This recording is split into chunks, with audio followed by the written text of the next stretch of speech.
Hello viewers, I am Will Keith, and today I am here with what is hopefully going to be a really fucking excellent cutting video. In a trash bag down here, I have more bottles than I've ever cut before in a single video, not including the time where I cut the entire pack of 500 milliliter water bottles, which I need to try again since I have a better katana now. But anyway, fucking traffic, man. Also, I'd like to apologize. Today I am not filming at 60 frames per second because for some dumbass reason my phone can only record for 10 minutes at 60 frames per second, and this video could very likely go beyond that. Not positive, probably will. Me talking about it is more likely to make it happen. So anyway, today I'm going to be using 3 different knives. I have the Zombie Killer Wursard from K-Bar. Really solid knife. You can you see the tang going all the way through the handle. It's not going anywhere. 1060 high carbon steel. One of the best knives I have, and there appears to be a tiny little baby spider on it. Hi, buddy. Go fly to your death. Good. Now, I have the Hibben Alaskan survival Bowie. Everybody says that a different way, whatever, I don't care. And this was sent to me by my Norwegian friend, Robin. And I've had this for a while, and it's generally a good knife. Again, you can see the blade going all the way through the handle. So, very solid. It's sadly made from stainless steel rather than high carbon, so it's going to be slightly more brittle, but for knives under 12 inches, that barely matters, and certainly not for anything that I'm doing with it. Now this is something special. I've shown this in one video before. This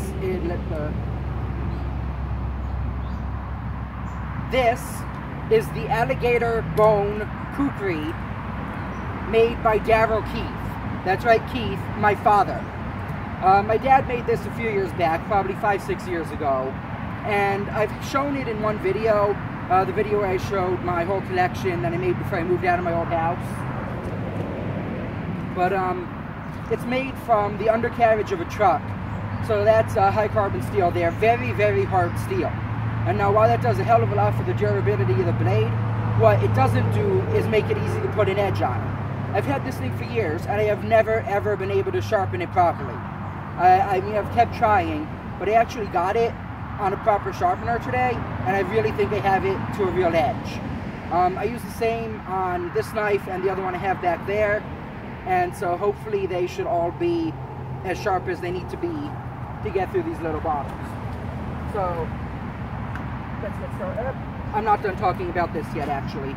I said alligator bone, and that's not hyperbole. This is actually the leg bone of an alligator. He lives in the Everglades of Florida. He sells shark teeth necklaces. This isn't one of them, just examining a necklace.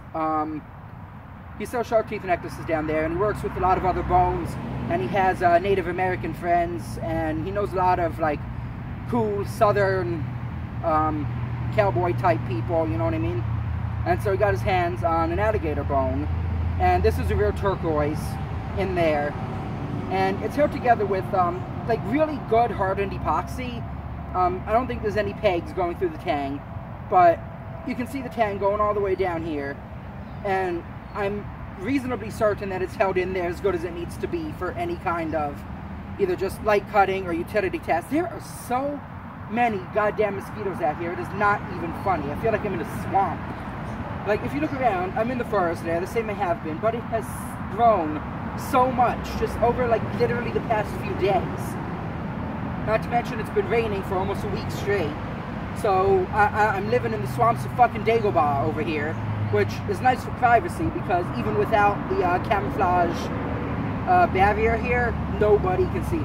I'm completely secluded. So I guess that's enough chatting, and let's get started with the cutting.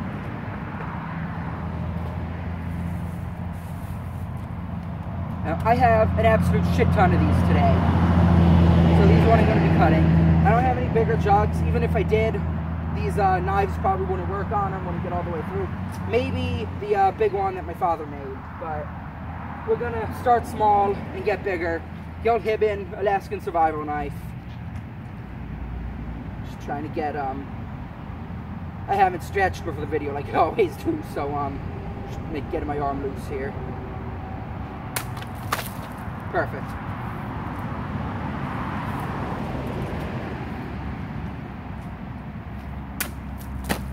Up. Didn't swing far enough in for that. What it hit got cut perfectly. I got mud all over my hand.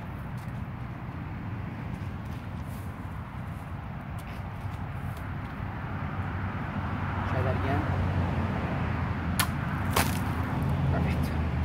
Wish we could get one that would stay there.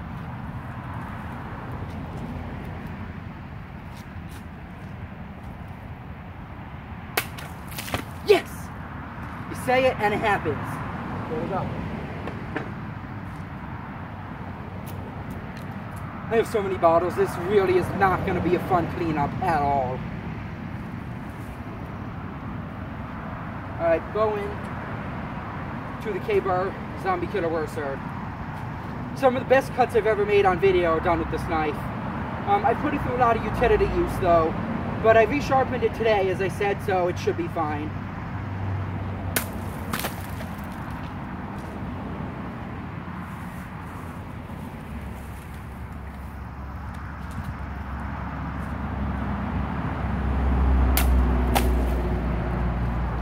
Cuts it perfectly, but just knocks them off the edge. It doesn't, I love it when they stay there. I'm going to try to make that happen again. Put a lot of speed into it.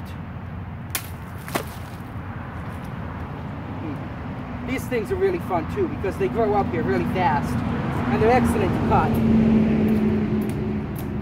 I don't know if they might be too low for the camera to see, but these big plants just goes through them like butter.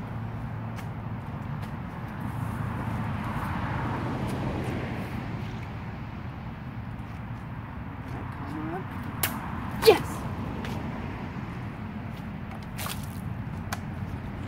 Okay, how many have got left?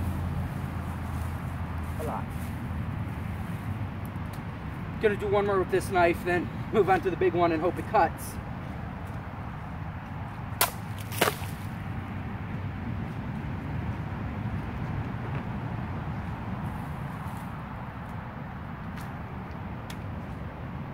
I'm making the ground even muddier than it is naturally from all the rain. My feet, I'm glad I have these boots. My feet are sinking in like 3 inches.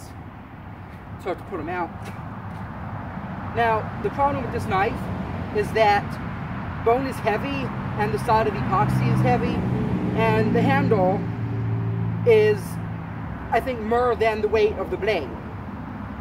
So that creates a problem in that when you kind of like snap with it, it's unbalanced. I mean, it's perfectly balanced in the middle, but a chopping knife is supposed to be heavier up front. Should be fine though. It makes it really easy. The heavy handle makes it really easy for redirecting and controlling the blade, but not for chopping. So if I do this, this is going to be the first time I have ever successfully cut with this fucking amazing looking blade. So hoping for the best. I'm going to two-hand it like a katana. I think it cut it, it just sent it flying. It is such hard steel. It did it! It did it. Fucking did it.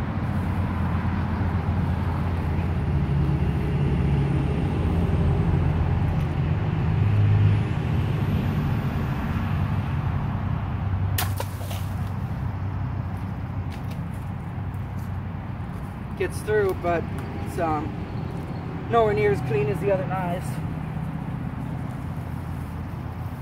Thing is, I don't know if I still haven't sharpened it enough, or if it's just due to the weight of it that I can't get proper cuts. I'm going to try again this way, since this is how I got it right the first time. That works excellently. Coming in this way, I guess I'm not as fast or efficient with that. Oh no!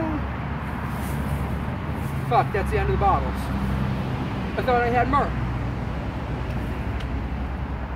Well, guess I'll just take a second to show the sheath of this thing too.